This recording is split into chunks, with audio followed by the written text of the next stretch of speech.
Il était tout cela. Et personne ne aime à protéger. Je croyais connaître ma vie. Pas parce qu'elle était passionnante. Mais parce qu'elle était stable. La stabilité donne l'illusion que rien ne peut vraiment arriver. Je savais comment mes journées commençaient. Je savais comment elles finissaient. Je savais qui était là. Et je croyais que savoir était une forme de contrôle.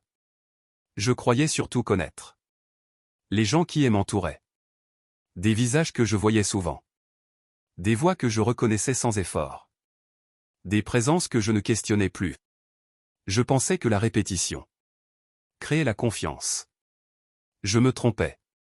Pas de façon spectaculaire. Pas avec un choc. Mais avec une lenteur presque respectueuse.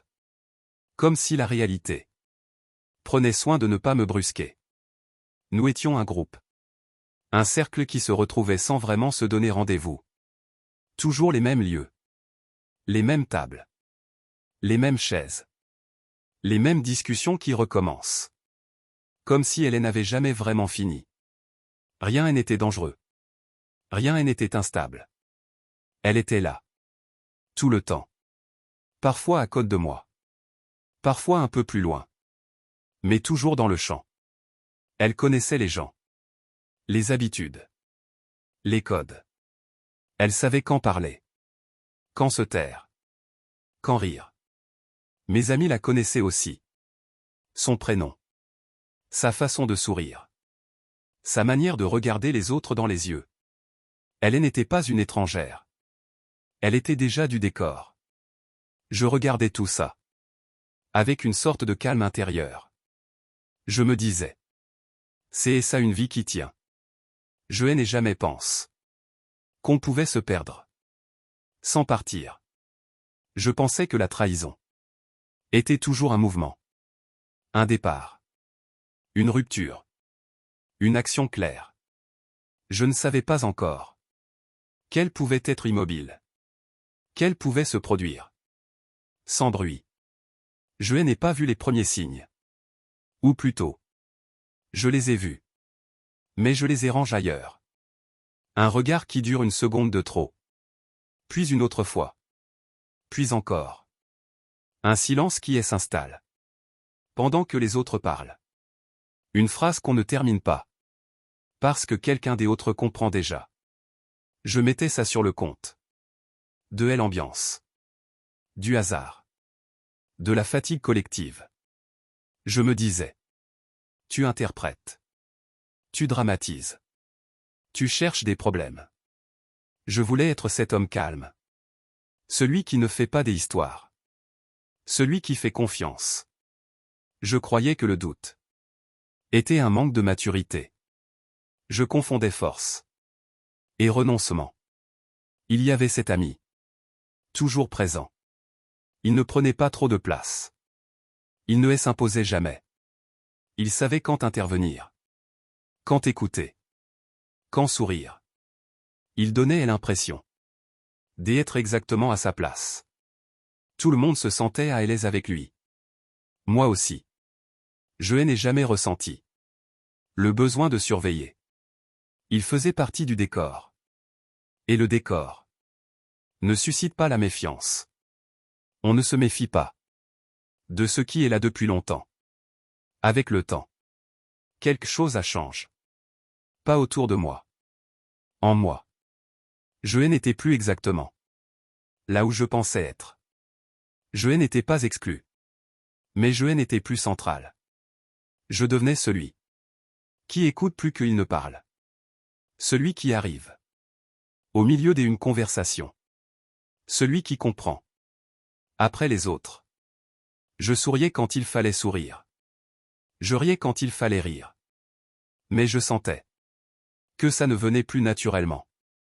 Et ce décalage. Je n'arrivais pas à le nommer. Je sentais seulement que quelque chose se jouait. Sans moi. Et au lieu de m'arrêter pour comprendre, j'y ai continué. Parce que s'arrêter aurait voulu dire regarder. Et regarder était trop inconfortable. Parfois. Je me souvenais d'un moment précis. Pas important en apparence. Un soir. Autour d'une table. Les verres étaient presque vides. La musique était trop forte. Les conversations se croisaient. Je me souviens. Des avoir parle. Et de M être arrête. Parce que personne. Elle écoutait vraiment. Elle regardait ailleurs. Pas ostensiblement. Pas avec insolence. Juste ailleurs. Et j'y ai pense. Ce n'est rien. Mais ce genre de rien. Laisse une trace. Un autre jour. Nous marchions tous ensemble. Je parlais encore. Je racontais quelque chose. Et j'y ai remarque. Qu'elle ralentissait. Pas pour moi. Pour rester à côté de quelqu'un d'autre. Je me suis dit. Tu inventes. Tu interprètes. Tu projettes. Mais ces scènes reviennent toujours. Parce qu'elles sont vraies. Il y avait aussi ces moments où je me taisais.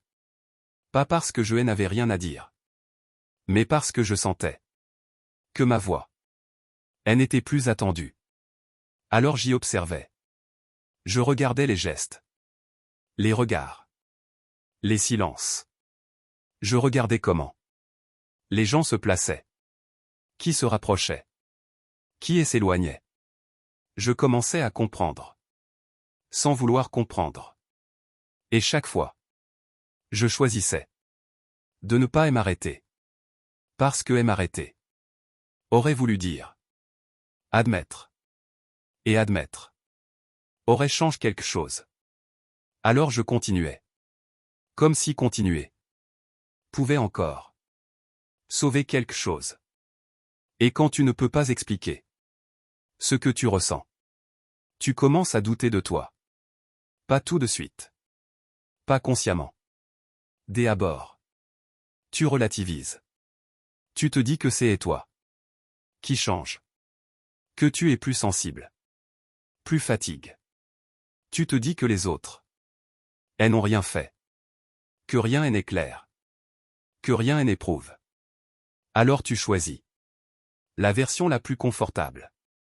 Je n'ai pas voulu poser de questions. Pas parce que je n'en avais pas. Mais parce que je craignais ce que les réponses feraient à l'équilibre déjà fragile. Je croyais que l'amour devait être fluide. Naturel. Sans tension inutile. Je croyais que questionner était une forme de contrôle. Je croyais que me taire était une preuve de maturité. Je ne savais pas encore que le silence peut être une abdication lente. Ils se parlaient souvent. Pas ouvertement. Pas sous mes yeux. Rien de cache officiellement. Rien d'interdit. Mais une présence régulière. Des conversations qui se poursuivent. Sans moi. Ce n'était pas une trahison. Pas encore. C'était pire. Une intimité qui se construit. Sans déclaration. Sans décision claire. Ce genre de lien. Qui ne laisse aucune trace visible. Mais qui modifie l'atmosphère.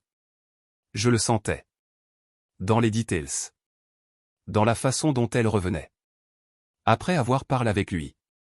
Dans son énergie. Dans sa respiration. Dans sa présence. Elle était plus légère ailleurs.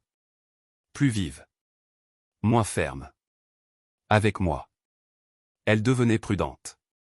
Comme si chaque mot devait être dose. Je sentais une distance. Qui n'était jamais nommée. Quand j'y en ai parlé. Pas frontalement. Juste à demi-mot. On aime à rassure. Tu te fais des idées. Tu es trop dans ta tête. Tu suranalyses. Et j'y ai voulu croire. Parce que croire les autres me dispensait de m'affronter moi-même. Je me suis mis à douter de mon intuition. À me demander si je n'étais pas le problème.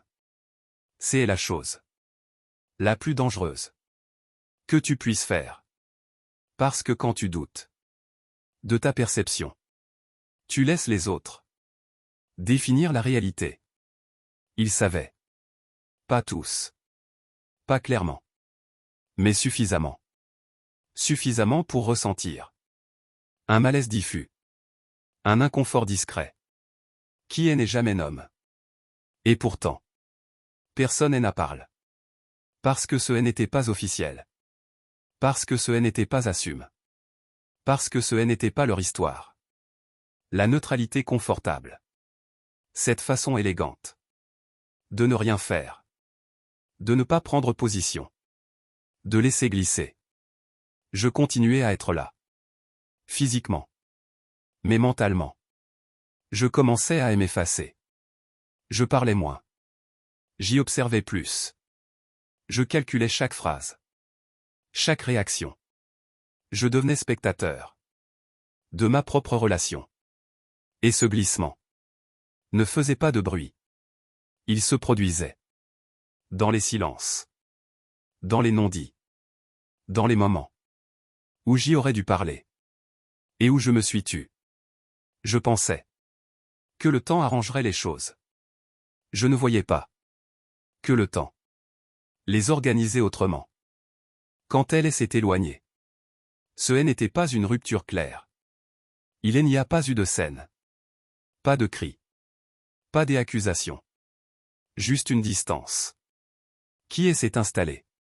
Comme si elle avait toujours été là. Elle parlait de besoin d'air. De temps. De clarté. Des mots neutres. Presque propres. Autour de moi. Les autres acquiesçaient. Ils disaient que c'était sain. Que ça arrivait. Que je devais comprendre. Je comprenais trop bien. Je comprenais. Qu'on me demandait surtout. De ne pas déranger. De rester digne. Silencieux. Facile. Je continuais à la voir parfois. Pas vraiment ensemble. Pas vraiment séparés. Un entre deux. Qui n'avait pas de nom. Je sentais que quelque chose était déjà décide. Sans moi. Puis un jour. Sans révélation. Sans message. Sans preuve. Tout est devenu cohérent. Les présences. Les absences. Les regards. Ce que je prenais pour des coïncidences avait une logique. Et cette logique ne me laissait aucune place. Ce qui m'a fait le plus mal. Ce n'est pas qu'elle ait choisi quelqu'un d'autre. C'est qu'elle l'a fait. Dans un espace où j'y étais encore présent. Sous les yeux de gens qui savaient. Ou qui devinaient. Ou qui préféraient ne rien voir. Personne n'a menti clairement. Mais personne n'a protégé. J'y ai compris alors que certaines trahisons ne sont pas individuelles. Elles sont collectives.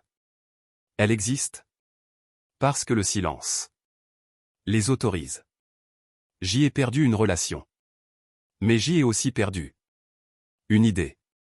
Est l'idée que la proximité protégée est l'idée que les cercles sont des refuges. Après ça, on ne regarde plus les gens de la même façon. On écoute mieux. On observe plus. On comprend que certaines présences ne sont que des rôles. Aujourd'hui, je suis plus seul. Mais je suis lucide. Et la lucidité fait mal autrement. Ce n'est pas une blessure. C'est une distance définitive. Avec ce que je croyais. Je ne cherche plus à être compris. Je cherche à être clair. Avec moi-même. Et cette clarté a un prix. Alors pose-toi la question. Si ça t'est arrivé. Si tu étais là. Au milieu de tous. Qui parlerait vraiment? Et qui choisirait encore le silence?